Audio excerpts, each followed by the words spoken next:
রক্তদান মহৎ দান। একজনের রক্তে বাঁচবে ৩টি প্রাণ। এই বার্তাকে সামনে রেখে কালী পুজো মণ্ডপ প্রাঙ্গণে অনুষ্ঠিত হল স্বেচ্ছায় রক্তদান শিবির।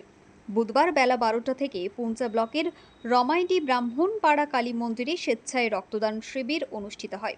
ক্যাম্প অর্গানাইজার তুফান মহাপাত্র বলেন, এই ক্যাম্পে ৬০ জন রক্তদাতা রক্তদান করেছেন। তার মধ্যে ৭ জন মহিলা ও ২৮ জন নতুন রক্তদাতা রক্তদান করেছেন।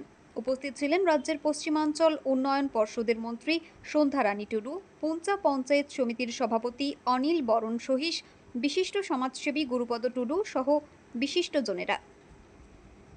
রক্তদান শিবির সত্যি খুব মহৎ কাজ। এই রক্তদান শিবির সম্পর্কে সবাই বলেছেন। আজকে সমস্ত জায়গায় আমাদের কাছেও ফোন আসে, কোনো আমাদের পুরুলিয়া সদরে কোনো অ্যাডমিশন হলে, কোনো রুগী কিংবা আমাদের হাতড়াতে অ্যাডমিশন হলে ফোন করে আসে যে ব্লাড চাই। ব্লাডের জন্য আমরাও বিভিন্ন জায়গায় ফোনাফোনি করি এবং সেইভাবে রক্ত সংগ্রহ করা যায়।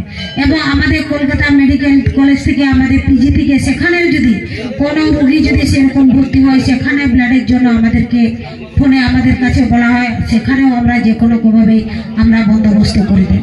তাই এই রক্তদান শিবির সমস্ত জায়গায় খুব মহৎ কাজ।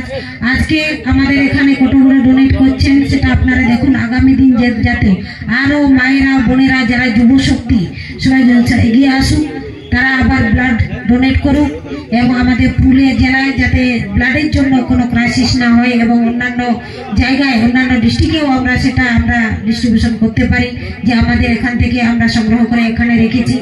তাই এখানে যুবক যুবতী যারা আছেন সবাই দেখছি দিচ্ছে, আরও হয়তো আরও আসবে, টাইম আছে এখনো।